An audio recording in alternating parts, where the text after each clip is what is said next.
I can see the skies. I can see the sky. See the sky. See the sky. Watch Welcome to a very special edition of Hollywood Balls at the World Cup presented by the Dubliners. The dictionary states that 3 successes of the same kind in a short period is called a hat-trick. I couldn't find anywhere on the internet to say that, so I brought along a living example of the king of hat-tricks. So, one and all, welcome to Hollywood Balls.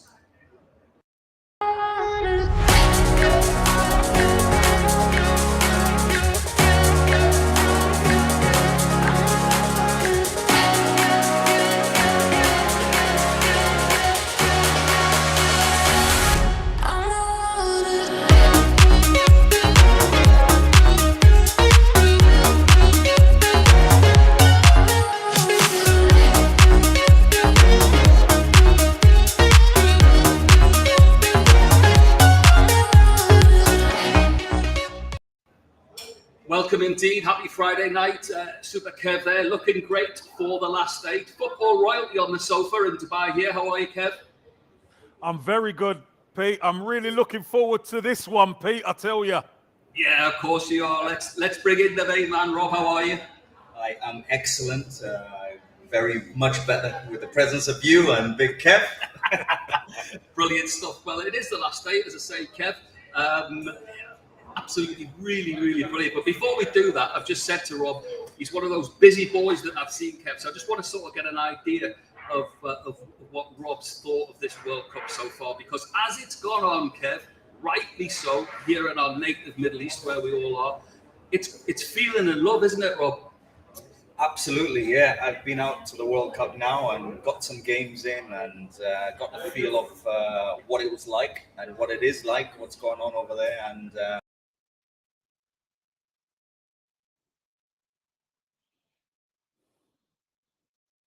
And how it's been. So, been over there, got some games in, and I've got to say, an excellent World Cup.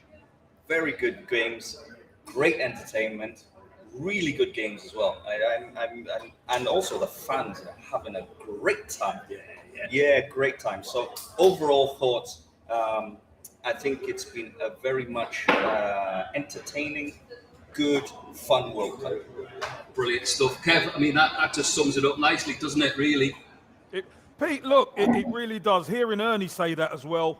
Look, Ernie's going over there, seeing it with his own eyes. I think that's really important, you know, because we see it from afar, Pete. It looks like it's a great time.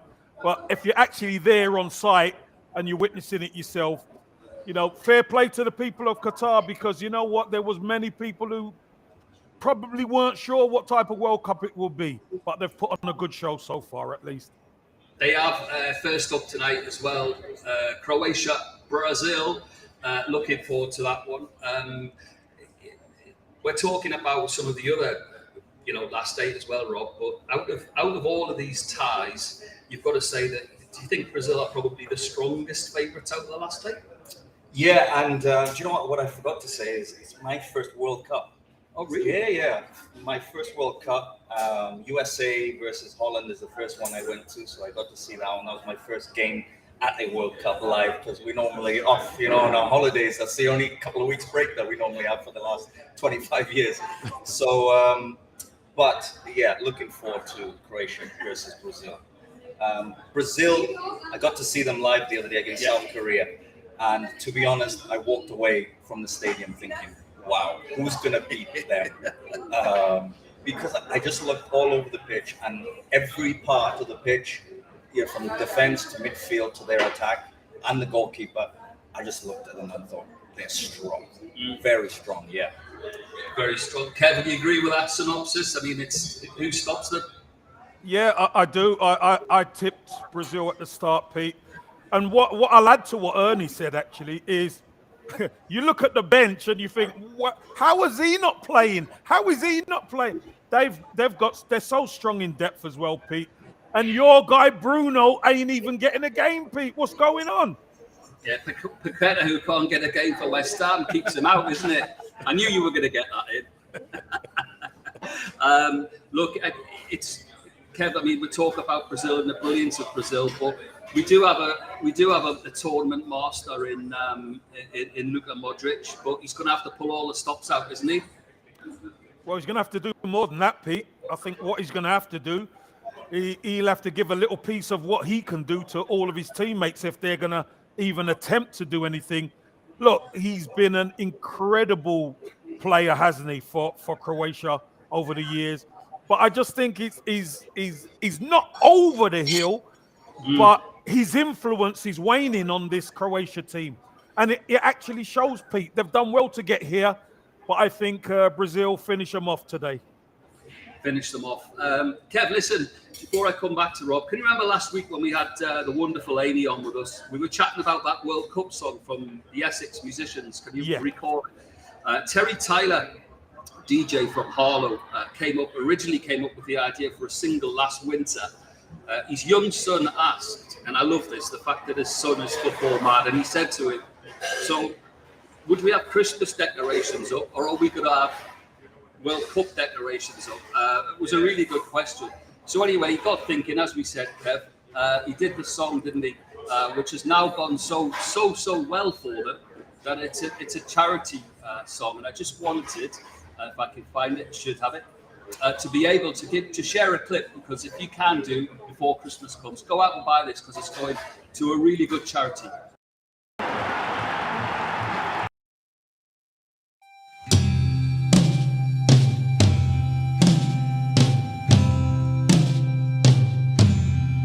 It's World Cup time, we raise our flags and paint our face. It's World Cup time, we hang our bunting in every place. 'Cause this year in Qatar, Southgate's gonna bring us joy. Throw your arms up in the air, it's England time. Making poor Rob sit through that, the England song, but it's fair play to him. It's not bad, actually, is it? Yeah, it's not bad. It's not bad. I can give credit where it's due. Okay. Yeah, I can give credit where it's due. Well, as an Englishman, I'm going to say it's absolutely marvellous. I love it. It's brilliant. Well done, guys. Kev, you having a bit of that? Yeah, I like it. I do like it. And listen, I'll be championing for people to buy it because it's going to a good cause, Pete. And it's not a bad listen either. And they've been on the Facebook page today, so if you are watching in Harlow, Essex, good on you. Brilliant stuff. Okay, Kev, back to you. I want to look at this one in a bit more detail because we've got quite a few of the games to get through in so little time before it kicks off. Preview 2, Netherlands, Argentina. I've got to say, though, Kev, it's a fixture that's causing great divide amongst all of our media colleagues. No one can really, pinpoint whether the tournament master himself, Van Gaal, could thwart Messi's dream. So what are you, Kev? Are you Buenos Aires or Amsterdam? Oh, I'll be honest with you, Pete. This is the big conundrum for me. Messi, obviously, is. Look, they had a hiccup in the first game, but they've had to play tournament football every game since, and they've done well. Now, the Dutch have got players who can hurt Argentina. Lionel Messi has to be his best if they're going to get through. And, can he keep dragging them through the rounds? We want to see him do well, but Van Gaal, he's a smart character, isn't he? He's a very, very clever guy. I think there might be an upset here, Pete. I think the Dutch might just take it. So Pete, I'm going to make my decision when it comes to predictions. I'm not going to tell you what I'm going to do yet. Well, we're just getting a preview. Rob, what do you think? Do you side with Kev, or do you think it's still Argentina? Oh yeah, I think definitely a big part of me agrees with Kev. Absolutely, because you look at Netherlands and you realize, and I got to see them the other day as well. So there's danger all over the pitch. When they break, Gakpo has been on fire. Depay as well, very good. And then you've got the midfielders who haven't really got into rhythm yet, but they're still playing well. So, and obviously with Van Dijk at the back, you know that they're strong, and you just know that Van Gaal is Mr. Tactical. So he'll have his second and third plan But I agree with Kev. Messi, listen, for me, Messi's the best of all time. Yeah. And seeing him the other day at 35 years old, and he's running past people who are 21 and 22 and 24, like they've just arrived in football, was unbelievable. I mean, he's dribbling, he's doing all the things that he's always done, but also when the moments come, and he's delivered in this World Cup, I agree with Kev. If Argentina had to go through, it will be down to Messi. And if they do end up going really, really far and as far as they can in this tournament, it will be down to Messi because he's just that much of a genius. Kevin, those Orange Army, have they cheered up yet? They were battering them in the earlier stages, weren't they? Rubbish, boring. Pete, Van Gaal is kissing players at the press conference. He's trying everything to be on side. But you know what, Pete? If the Dutch press if they keep being against the team, I think that gives the team a bit of a siege mentality if they're against the manager. And they keep getting through, Pete. So why stop? Keep going. Keep it up. Good stuff. Looking forward to predictions with you two then, because best pals. But when it comes to predictions, we know that Super Kevs. Have you got your World Cup notepad ready, have you? It's already written out, Pete. Already written out. Keep score. He's always ready, Kev. He's always ready. Listen, guys, I know it's the World Cup, but getting you two together, right? It was too good an opportunity not to walk down memory lane, because what you achieved at one certain club was a very, very special something as well. It was called The Great Escape. I didn't want to play the music, but have a look at this. And so it all comes down to the final day, and West Bromwich Albion's Premiership survival hopes rest on a win and a prayer. Richardson. Campbell. Rolled around Deseu, who stayed down. Here's Richardson. Now Earnshaw. Earnshaw's appealing that his shirt was being pulled. Pulling my shirt all over. Was the his place. shirt being pulled? Oh, absolutely. I still swear by it. Do you know what? He knew I was quicker than him. And he started pulling my shirt from 15 yards back. And he's pulling my shirt. Even when I hit the shot, he's pulling my shirt. So I was like, come on, surely you've seen it. It's been 20 yards of pulling the shirt. So we just had no VAR then. So that's what I was hoping for. But what a great day, huh? Big day. And it was so tense. The results had to go our way. And with Palace and Norwich and Southampton. Man United. The week before, Ernie. Yeah. Big day as well. The week before, we had to get a point at Old Trafford against Man U. You know, Alex Ferguson's on the side and Ronaldo's playing. So big, those couple of weeks were huge for us. But like I said, it was the great escape because it was unbelievable. And somehow we managed to get the right amount of points. All the results went our way. Somehow everything just fell into place. But it was really enjoyable at the same time, but tense.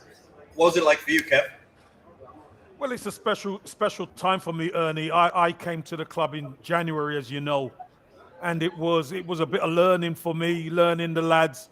With myself, Kieran Richardson and Richard Chaplow came in, and we kind of integrated into the dressing room pretty quickly. We didn't get results straight away, did we, Ernie? It was very difficult at times, and then we went away to Orlando. We went to Orlando, and that really brought the team together. Me and you roomed together, Ernie. We had a great time, and after that, then we started to pick up. And Pete, I could tell you this much: that man sat beside you. We needed a point at Old Trafford. We should have had 3 points. Ernie got a penalty, and then he had another one where he got put straight through. He got fouled in the box, and the referee looked at it and then turned away. We should have beat them at Old Trafford, but we take the point. Can you remember who the ref was? I can't remember. I don't know about you, Kev. Yeah, it was a Man United fan, I think. Brilliant. Alex F or something. I don't know. Yeah. Wasn't that one Sir A. Ferguson, something like that. Kev, I just wanted to ask you now, at the beginning of that video, Perlo-esque ball through there down the channel. Well, listen, I know about Perlo-esque or whatever, but at the end of the day, Pete, we were playing to win, mate. We had to play to win. We had to try and make the most of Ernie's speed up top, and we did. But as I say, the centre half was trying to swap shirts with Ernie from the halfway line, wasn't he? So it's very difficult to do. And the good thing about that game was me and you started up front together, right? Yeah. So we just felt like, okay, we're good because Did it click? Because me and Kev clicked very, very well. I learned actually a lot from Kev because he's, at the time, what were you, 35 maybe? Yeah, I was what, 35, 36. Yeah. But all the experience, so I was just soaking Kev's knowledge in all the time. I was just taking it in. So it was great. So when we played together, it was about like I'm obviously learning off him, taking all in, as well as trying to do my thing. So it was nice. We just used to bounce off each Complement other. each other. Yeah, and that game, it was just nice. We just flowed. Brilliant stuff, absolutely brilliant. Got to say a few hellos because there's quite a few online as well. So Thomason's in the house, nice to see you as well. Paul as well. Listen, guys, we are giving you your chance to win. So what we would like you to do is obviously to have a look and put the codes down that you get because you can win TFC, your chance to win. So make the codes, get them all for the last, right in the last minute. I'll give you the last one, and then you can direct message Hollywood Balls, and we'll pick a lucky winner. Okay, back on with it. Kev, we've talked. We've said Croatia, Brazil, Netherlands, Argentina. We're sort of split down the middle. The big Arabic hope, and it's split everyone, including us this week. By the way, it's split us because I'm getting battered all areas here from my African fans and from my Arabic fans saying we're Arabic, no, we're African. It doesn't matter. Morocco are up against Portugal. Kev, can you sniff a result there? Pete, listen, I thought Morocco. Do you remember the last result? I hoped they would get through, but I thought it would be the end against Spain. They end up beating Spain on penalty. Pete, they could turn Portugal over. I'm telling you, they can do it. But I'm going to stick to the same format, Pete. Portugal are going to go through, but I would love to see Morocco get there. So hopefully, that can continue. Okay, funny you say that because our good friend from Arab News, Ali Khaled, the sports editor there, said the same. We did the podcast this week, and he said, head says Portugal, heart says Morocco. Could they pull off another surprise? Do you know what? A World Cup full of surprises, and we've seen it. That was an amazing result against Spain. And I'm actually fully confident that they'll beat Portugal this time. Yeah, I'm fully confident because Morocco, obviously defensively, very, very sound, conceded the least amount of goals in the World Cup. And I look at them and I just think there's something more than just the football going on there. It's like this growing momentum as well. And the thing that happens, we felt it, Kev, when you're playing and you beat a good team or you get points against a good team, your confidence raises up. And they're doing it at the World Cup right now. Spain, I'm sure everybody gave them zero chance. Right. And they've gone, do you know what? No, that's the challenge. And this is how we're going to do it. And on the pitch, they went and did it. I actually think they're now going to be fully confident. They're going to be thinking, okay, now let's go do it against Portugal, because as hard as Spain was, this won't be any harder than that. And that's how they're going to be thinking. So I actually feel Morocco will win. You say that you've been on the ground, Rob, so you were there. You were in the World Cup. And I just wanted to ask you about this, about the Arabic teams as well. We've seen some great games, Kev. We've seen some great football. But there's a hardness and there's a physicality about some of these Arabic teams that have got after the big boys like Saudi, Morocco, Tunisia. They've all got at it, haven't they? Yeah, and that's been the key. It's been, okay, we respect you, but we're also feeling like, okay, you've got vulnerabilities, and this is how we're gonna go and beat you. And the good thing is they've attacked the teams, and that's what you need. And when the moments have come, they've taken the chances, and that's, you've seen that in the trend of all the games. You look at Saudi Arabia; they had 2 shots on target. You look at even the Morocco-Spain game the other day.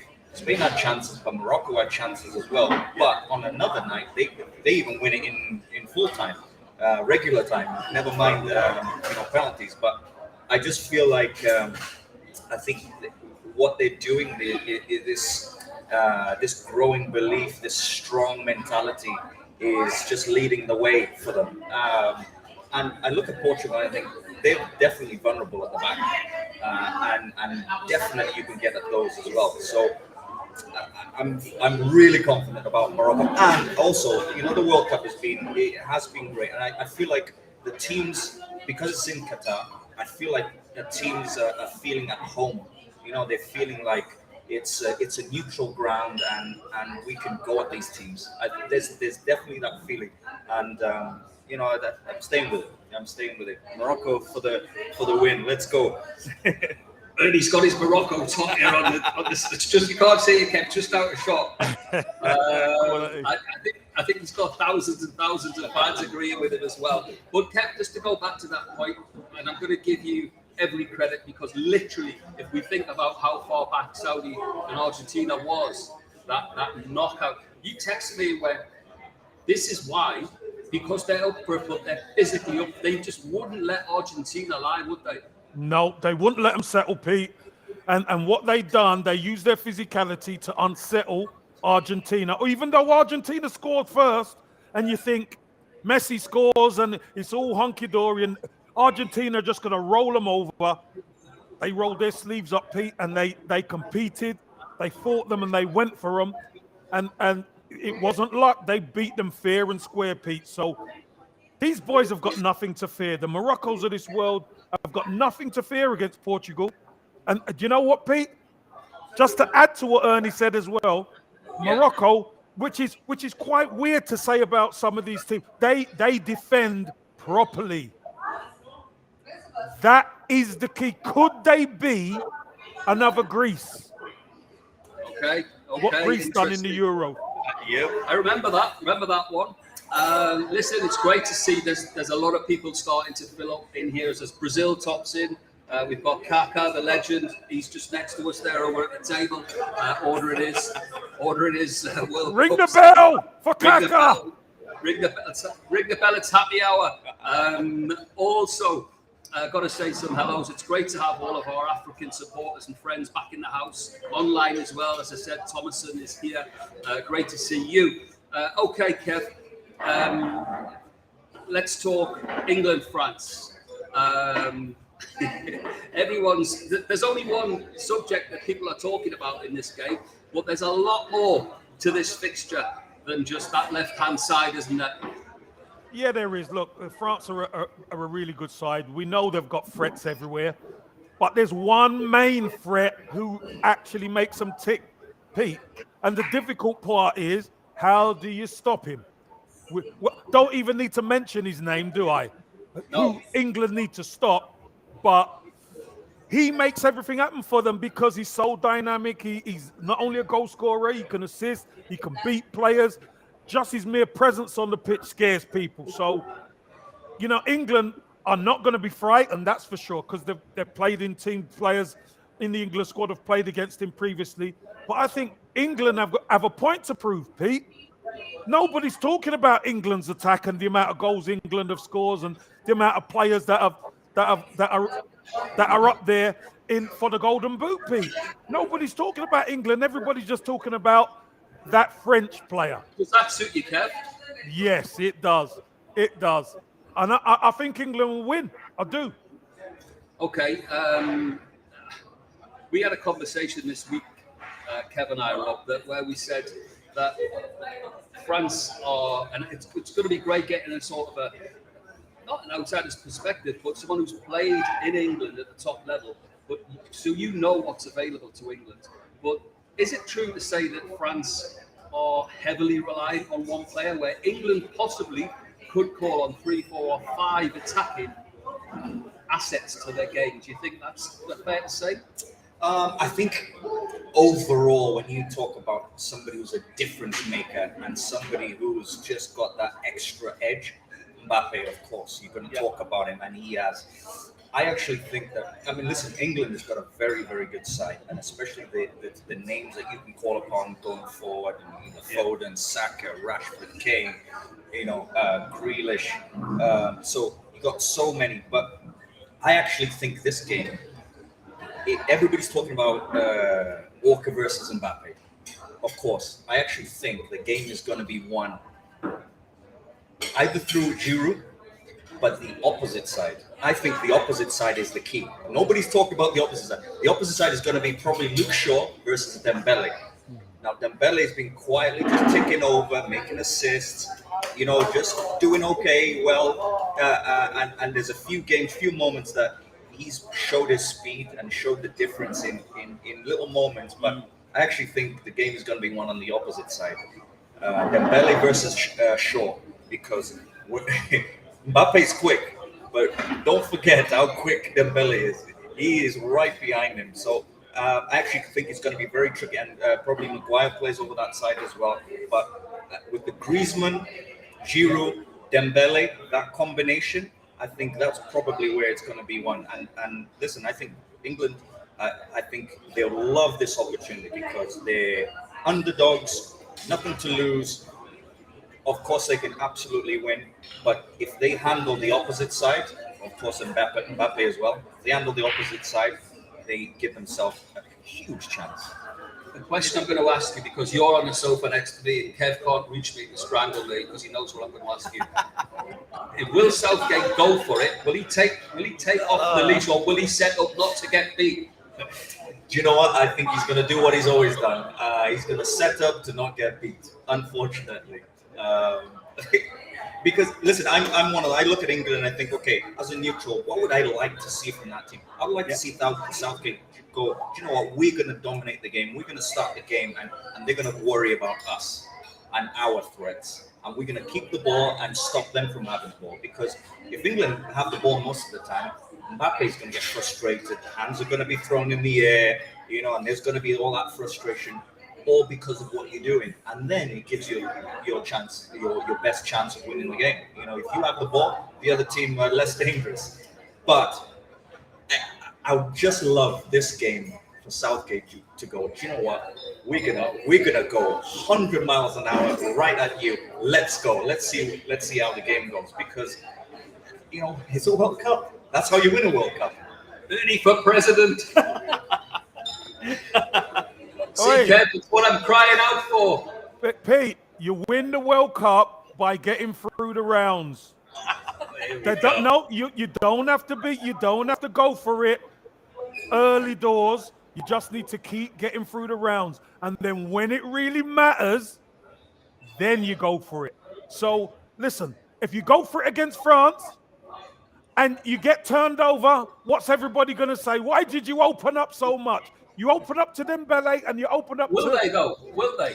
No, they're not going to open up, and rightly so, because if you open up, will they have a go? Will the fans have a go? Pete, of course they will have a go. You are so negative, Pete. Listen, I want to see Eddie Howe's Newcastle play with Gareth Southgate. I want to see him do the same. I want to see him go for France, as Ernie says. I want him to take the shackles off and have a go at them. Yeah, but how do you know that? How do you know they're not? More Kevin Keegan, Kevin Keegan Newcastle. Just add a little bit more of that. Yeah, but 1-0. That's the problem. 1-0. Entertaining is great. Entertaining is great, but you win out that way usually. Okay, so England set up. They set up to frustrate Mbappe at France. It's 0-0. 89 minutes gone. Let's hope that we get through for a 1-0. Okay, Kev. While we're griping, while we're at each other's throat, let's get this out of the way. It's predictions time. Who won the last one? Pete, I think I should ask you. Who won the last one, Pete? You won the last one, Kev. Yeah. There you go. Thank you. And you are 3-1 up in the World Cup. You know that, right? Ernie, I got beat by a young girl, by the way. No Danny way. Guthrie's daughter. Danny Guthrie's daughter beat me. Really? Yeah. Oh, wow. Okay, listen. So I've got the king of hat tricks on the sofa, so he's got to be able to help me sort this out. And we're gonna go guests first, of course. So predictions first for Rob. Croatia, Brazil. Croatia, Brazil. I think this is gonna be. I give Croatia zero chance of winning this game. I can't see them getting beat. I don't think they've got enough. Brazil too strong. It's 3-1 Brazil. Super Kev. I've got 2-0 Brazil. Comfortable. Okay, I've got 3-0 Brazil. Fair So enough. Brazil are through. I feel like I'm a master chef here. Brazil are through. Netherlands, Argentina. Whew, this is. I've gone back and forth on this one. Mentally, I'm like, yeah. I do see how Netherlands can win this one. This is a hard one. But I also see Argentina, if they're on fire. Yeah. Do you know what? I'm going to go with my heart. I'm going to go for a 2-1 Argentina win. Okay, Kev. I knew Ernie would do that, and you know what? Do we want to see Messi continue? I think we do. I think everybody wants to see Messi continue.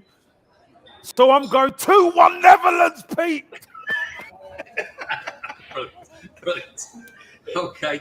I've got it close. I think it's going to be really close. I've got 1-0 to Argentina, Kev. Yeah. Okay. Next up, the one that I'm struggling with, so I'm glad it's going out to you two first. But Morocco, Portugal. Yeah, this one. Do you know what? There's not been a lot of goals in the Morocco games, but I feel like this is the one that I think there'll be a couple at least. I said Morocco will win. I'm sticking with it. I'm going to go for a 2-1 Morocco win. 2-1 to Morocco. Super Kev. I've put down 1-0 Morocco. So, no, actually, I've put down 1-0 Portugal, but I want Morocco to win 1-0. Sorry. I've got 1-0 Portugal, but I want Morocco to win. I've gone with your one, Kev. I've got 1-0 to Morocco.